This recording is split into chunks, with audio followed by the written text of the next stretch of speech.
ایک بندے نے ایک دن مجھے رات کو فون کیا، جناب کہاں ہے؟ میں نے کہا گھر میں ہوں۔ کہنے لگا باہر نکل کے دیکھو۔ میں نے کہا کیا ہے؟ کہا جی آسمان کی طرف دیکھو۔ میں نے کہا ہوا کیا ہے؟ کہنے لگا چاند کے اندر حضور کی تصویر ہے۔ میں نے کہا تو پاگل ہے، لوگوں نے زندگیاں گزار دی اور زیارت نہ ہوئی، اور تو جو ہے لوٹ سے لگا دی ہوئی ہے کہ چاند کے اندر تصویر لگا دی۔ میں نے کہا کمال ہے، کوئی بات کرنے والی ہے تیری؟ ہمارے ہاں ذوف الاعتقادی اتنی پھیل گئی ہے کہ جو بات کرے لوگ پیچھے دوڑ پڑتے ہیں۔ کئی ایسے واقعات ہوئے ہیں، کوئی کہتا ہے میرے گھر میں حضور کے قدم لگے ہیں، کوئی کچھ بول رہا ہے، کوئی کچھ بول رہا ہے۔ یہ لوگ اللہ سے ڈرتے نہیں ہیں، خوف نہیں کرتے۔ جھوٹی خوابیں، جھوٹی کرامتیں اگر سچی ہیں تو میں ان کا انکار نہیں کرتا، لیکن اس وقت معاشرے کے اندر جو کچھ ہو رہا ہے میں اس کی نشاندہی کر رہا ہوں۔ اپنے بھی خفا مجھ سے ہیں، بیگانے بھی ناخوش۔ میں زہر حلال کو کبھی کہہ نہ سکا کند، بات وہی کہتا ہوں سمجھتا ہوں جسے حق۔ نئے ابلۂ مسجد ہوں، نئے تہذیب کا فرزند۔ میں کہتا ہوں اگر جھوٹوں کے پیچھے چلو گے رسول اللہ ناراض ہو جائیں گے تم سے۔ یہ جرأت کیوں کرتے ہو؟ یہ ہمت کیوں کرتے ہو؟ کیوں جھوٹے دعوے کرتے ہو؟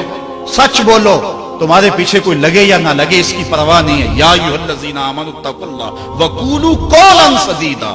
اللہ فرماتا ہے ایمان والو سیدھی سیدھی بات کرو، پھر کیا ہوگا؟ یصلح لکم اعمالکم ویغفر لکم ذنوبکم۔ وہ تمہارے اعمال بھی ٹھیک کر دے گا، تمہارے بخشش بھی فرما دے گا۔ نہ لوگ اکٹھے ہوں، نہ مجمع بنے، نہ حلقہ بنے۔ یار یہاں تو 72 ہوں تو وہ بھی قبول ہے۔ یہاں مقدار نہیں دیکھی جاتی، یہاں معیار دیکھا جاتا ہے۔ سر نہیں گنے جاتے، دل گنے جاتے ہیں۔ یہاں یہ دیکھتے ہیں، مت لوگوں کو جو ہے وہ کھلونے دے کے بہلاؤ اور لوگوں کی عقیدتوں کو لوٹو اور لوگوں کے ساتھ ظلم کرو، زیادتی کرو، اپنی آخرت بھی کالی کرو اور لوگوں کی آخرت بھی کالی کرو۔ آپ دیکھیں دائیں بائیں، اپنی نظر رکھیں، نگہباں بن کے جو اہل چمن کی آبرو لوٹے۔ چمن والو عقیدت چھوڑ دو ایسے نگہباں کی، کوئی حق کا مسافر تلاش کرو، چاہے اس کے کپڑے پھٹے ہوئے ہوں، کرامت اس کی نہ ہو ساری زندگی کے اندر، لیکن محمد عربی کی غلامی تو ہو نا۔ حضرت شاہ نقشبند بخاری سے کسی نے پوچھا حضور آپ کی کوئی کرامت؟ فرمانے لگے اس سے بڑی کرامت کیا ہو سکتی ہے؟ اتنے گناہوں کے باوجود زمین پہ چل رہا ہوں اور زمین مجھ کو دنسا نہیں لیتی اپنے اندر۔ ہمارے بزرگوں کی تو کہانیاں یہ تھیں، اور آج تھوک کے حساب سے کرامتیں دی جا رہی ہیں۔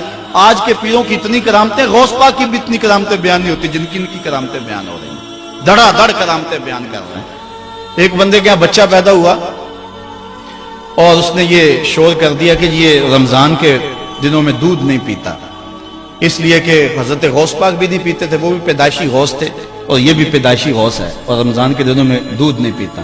اچھا کوئی 2-4 ماہ گزرے تو اس غوث کی ماں کو طلاق دے کے نئی عورت سے شادی کر لی۔ میں نے کہا کم از کم اتنا تو خیال رکھتے، جس نے غوث جنم دیا ہے اس کو تو عزت سے گھر سے رکھتے۔ تو یہ کیا تماشے ہیں؟ کیا لوگ بے وقوف ہیں؟ اب لوگ سمجھنے لگے ہیں، لوگ جو ہے وہ ان وجہ سے پھر دور دین سے ہوتے ہیں، نقصان یہ ہوتا ہے۔ لیکن میں آپ کو کہتا ہوں دنیا سے حق ناپید نہیں ہوا۔ اگر مداری گر موجود ہیں، ڈاکو لٹیرے اور چور موجود ہیں، تو حق کا ڈنڈورا دینے والے بھی اس دھرتی پہ بستے ہیں۔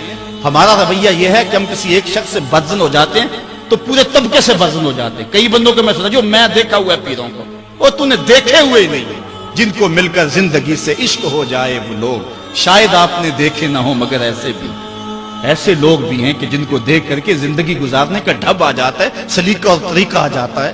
ان لوگوں کی تلاش کرو۔ اگر ایک دکان سے کپڑا صحیح نہ ملے، سودا صحیح نہ ملے، تو آپ جو ہے کیا کھانا پینا چھوڑ دیتے ہیں؟ آپ کو پتا پورے شہر سے مٹھائی کہاں سے اچھی ملتی ہے، آپ کو پتا پورے شہر سے کپڑا کہاں سے اچھا ملتا ہے، آپ کو پتا پورے شہر میں جو ہے وہ فلاں چیز اچھی کہاں سے ملتی ہے۔ دین بھی ڈھونڈو کہاں سے خالص ملتا ہے اور کہاں سے نہ خالص ملتا، اس کے لیے محنت کرنی پڑے گی۔ جھولی میں یوں نہیں ڈال دیا جائے گا، اس کے لیے تمہیں جانا پڑے گا، کوشش کرنی پڑے گی۔ ہاں ایک سے دھوکہ کھاؤ گے، 2 سے کھاؤ گے، 3 سے کھاؤ گے، لیکن جو تم دھوکہ کھاؤ گے تم تو رب کے نام پہ کھاؤ گے نا۔ حضرت عمر رضی اللہ تعالیٰ عنہ کی عادت تھی، جو غلام لمبی نمازیں پڑھتا اس کو آزاد کر دیتے۔ غلاموں کو سمجھ آ گئی، لمبی نمازیں پڑھنی شروع کر دی، آپ آزاد کر دیتے۔ کسی نے کہا عمر تم تو بھولے آدمی ہو، یہ نمازیں اللہ کے لیے نہیں پڑھتے، یہ آزادی کے لیے پڑھتے ہیں۔ تو حضرت عمر نے کہا یہ مجھے اللہ کے نام پہ دھوکہ دیتے ہیں، میں 100 بار کھانے کے لیے تیار ہوں۔ ایک جگہ سے دھوکہ کھایا، 2 سے کھایا، 3 سے کھایا، 4 سے کھایا۔ جب تمہاری نیت ٹھیک ہوگی منزل ضرور ملے گی، یہ ہو نہیں سکتا۔ خورش بے بدرا جو کب کو ہمان کہ یک روز افتد ہمائے بدام۔ سادی کہتے ہیں چارہ ڈالتا جا، دانا ڈالتا جا، کبھی تتر آئے گا، کبھی مور آئے گا، کبھی کبوتر آئے گا، پھر ایک دن جس کو تو تلاش کرتا ہے وہ ہما بھی تو آ ہی جائے گا نا۔ اس لیے حق کے سفر کو نہ چھوڑنا، چلتے رہنا اور راہ حق کی منزل پر انشاءاللہ ایک دن ضرور گامزن ہوگے.